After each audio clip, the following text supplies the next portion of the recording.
Assalamualaikum warahmatullahi wabarakatuh. Eh, yang terhormat Ibu Fitria Susilawati MSc dan yang terhormat teman-teman semua yang mengikuti acara live di Instagram kali ini. Dalam live Instagram kali ini kita akan membahas seputar inspirasi Ramadan, yaitu apa saja seputar gizi di bulan Ramadan kali ini. Kita akan bersama dengan narasumber kita yang nantinya akan menyampaikan tentang nutrisi Ramadan for better lifestyle. Untuk sebelumnya saya akan menyampaikan CV dari pemateri kita, yaitu pemateri kita yang bernama Fitria Susilawati MSc, selaku dosen Prodi Gizi UIN Wali Songo Semarang.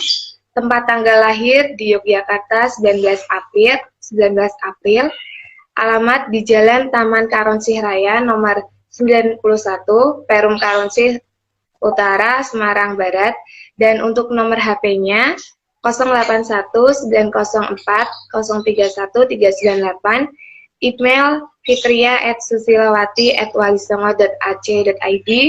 Untuk riwayat pendidikan, yang pertama S2 Organic Chemistry di UGM, Research Student Hokkaido University. Untuk riwayat organisasi ada IDRI, Ikatan Dosen Republik Indonesia, terus ada Ikatan Ilmuwan Indonesia Internasional, I4, Diaspora Republik Indonesia, Relawan Jurnal Indonesia, PPI Jepang di PPI Hokkaido, dan juga HU Indonesia Alumni Association. Untuk moto hidupnya, Khairun Nasi Anfa'uhum Linnas. Kepada narasumber kita pada pagi hari ini, kami persilahkan ke Ibu Fitria Susilawati MSc. Assalamualaikum warahmatullahi wabarakatuh. Warahmatullahi wabarakatuh. Terdengar ya suaranya ya? Iya. Apa kabar? Apa kabar, Nak? Alhamdulillah baik, Bu. Alhamdulillahirrahmanirrahim. Alhamdulillah, kita panjatkan puji syukur kepada Allah Subhanahu wa Ta'ala sampai dengan hari ini kita masih diberikan nikmat sehat di tengah pandemi yang sedang terjadi saat ini ya. Nah, ini sungguh kesempatan yang sangat luar biasa sekali bisa saling share, diskusi dengan mahasiswa Prodi Gizi maupun Prodi Psikologi, Fakultas Psikologi dan Kesehatan UIN Wali Songo. Baik, itu sudah banyak yang bergabung ya. Alhamdulillah. Di rumah sehat-sehat, Nak? Alhamdulillah, Bu, sehat. Semoga selalu sehat sampai wabah ini berakhir ya. Amin. Ya, amin. Oke. Gimana, Nak? Bagaimana dengan kabar Ibu? Sehat. Alhamdulillah. Iya. Alhamdulillah. Oke. Jadi kita diskusi tentang tema nutrisi Ramadan ya. Nutrisi Ramadan for better lifestyle. Oke. Bagaimana? Ada mau langsung pertanyaan atau pemaparan materi dulu? Untuk pertama ini pemaparan materi dulu ya, Bu, seputar apa aja yang harus kita perhatikan di bulan puasa ini dan juga di pandemi yang seperti ini. Jadi memang puasa tahun ini memang beda ya, Ardina ya. Bedanya apa? Karena kan di tengah pandemi seperti ini kita nggak bisa keluar rumah, nggak bisa ngerayain bulan puasanya tuh seperti tahun kemarin, seperti itu. Bedanya kalau dirasain. Ini kita timbal balik aja ya, Ardina ya, biar lebih hidup gitu diskusinya. Iya. Memang puasa tahun ini memang berbeda karena kita dihadapkan dengan masa pandemi yang mengurangi, bisa di satu sisi mengurangi aktivitas kita, di satu sisi juga ada kendala lain yang masuk di Ramadan ini. Biasanya kita bisa sholat tarawih, Iya. sholat tarawih di rumah kayak gitu ya. Biasanya bisa berjamaah di masjid kayak gitu. Nah, ini karena kita berbicara tentang nutrisi Ramadan, jadi pertama kita harus tahu nih siapa aja yang boleh puasa di Ramadan ini, ya enggak? Hmm. Siapa aja, Ardina? Kalau saya sih ya seperti kita ya Bu, maksudnya yang masih sehat, terus yang Mm-mm. masih misal kalau lansia ya fisiknya memang kuat atau dia bisa Betul. melakukan puasa bisa dilakukan. Tapi kalau memang ada gejala seperti yang gejala COVID-19 ini mungkin bisa tidak menjalani puasa terlebih dahulu untuk mengembalikan imunnya terlebih dahulu.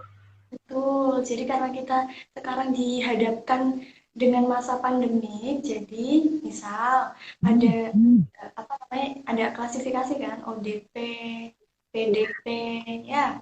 Nah, untuk PDP yang memang gejalanya berat, ya kan, memang Iya, eh, gejala klinisnya berat, memang disarankan untuk tidak berpuasa terlebih dahulu, ya kan? Karena ada iya, rukhsah, ada keringanan, yaitu diambil, bisa diganti di hari iya, lain, kan? Gitu.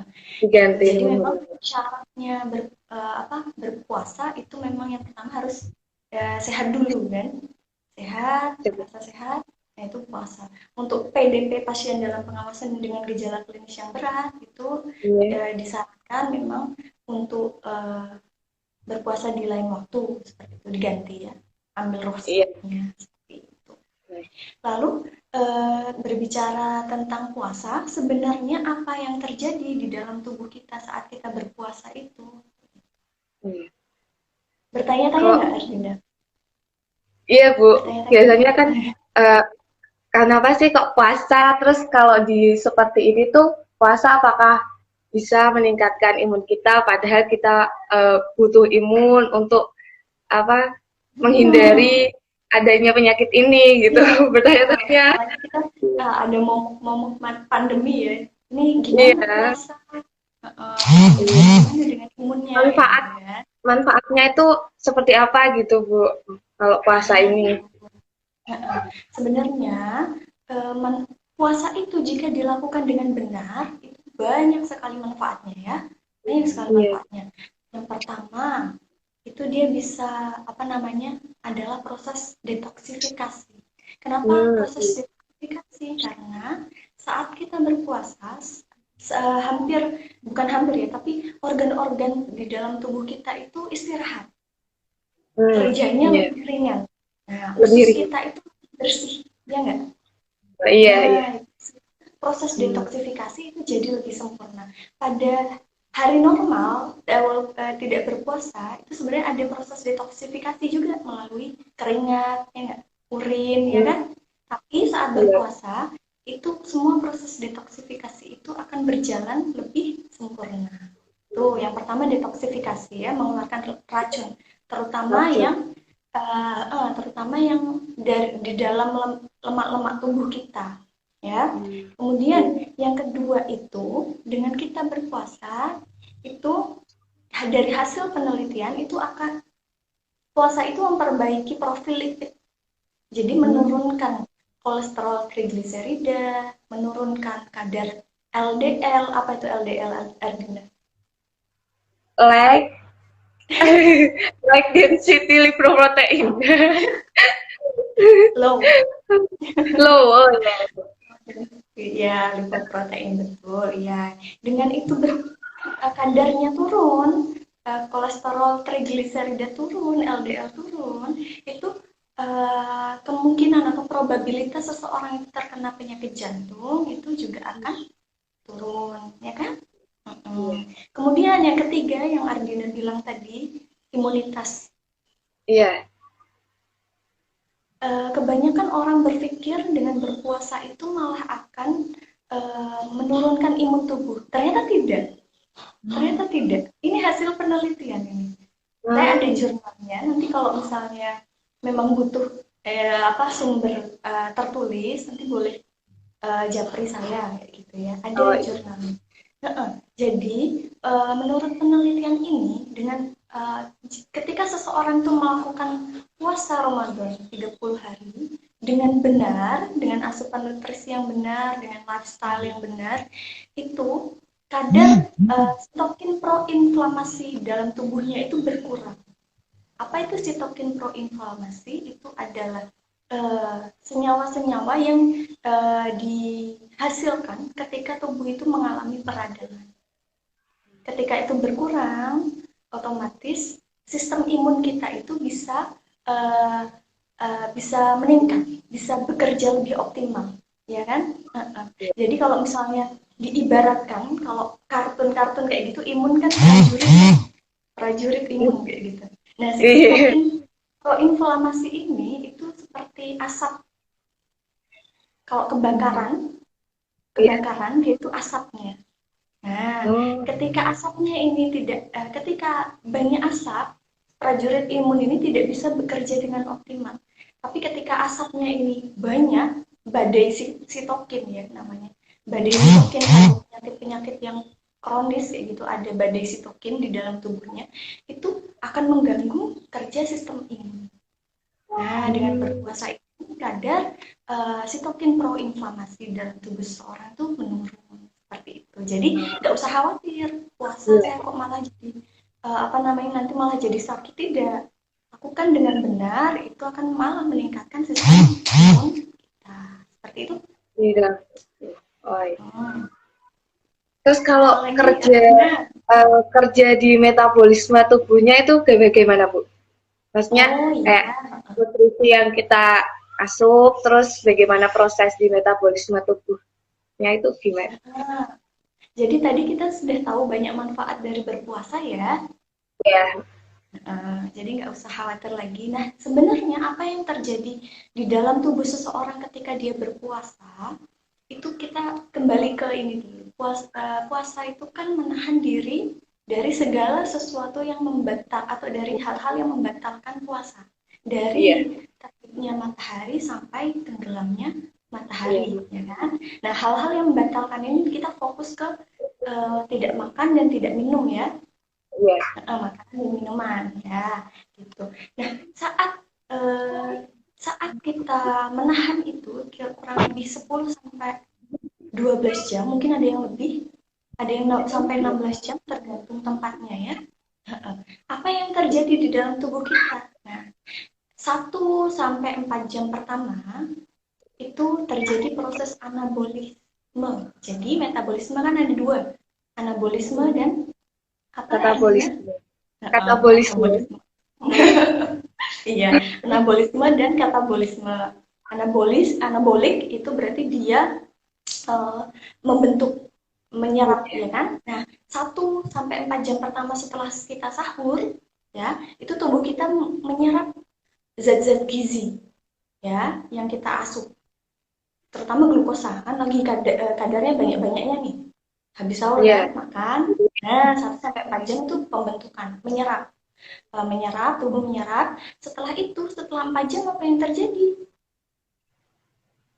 Berarti kalau sahurnya jam 4, terus kita 4 jam, berarti sekitar jam 8, jam 9, itu terjadi proses yang satunya lagi ada di katabolik ya, katabolisme memecah. Dari misal jam 9 sampai jam 6 ya, sekitar jam 6 sore lah. Itu sekitar 12 jaman. Nah, itu. Selama itu, kenapa dipecah? Karena memang kadar glukosa dalam darah kita itu mulai menurun. Ya kan? Padahal proses metabolisme itu harus terus terjadi ya. Ada penurunan kadar glukosa. Tubuh akan menggunakan glikogen. Nah, glikogen ini salah satu tempat penyimpanannya ada di liver, ya kan? Liver. Jadi liver ini akan melepaskan glukosa. Kemudian prosesnya terus berlangsung katabolisme itu sampai ketika kadar glukosa dari liver itu sudah tidak bisa terpenuhi. Maaf, ini ponsel saya terlalu panas. Nah, tadi dari liver itu salah satu penyimpanannya glikogen ya tadi ya. Glikogen. Simpanan energi di dalam hati. Kemudian ada yang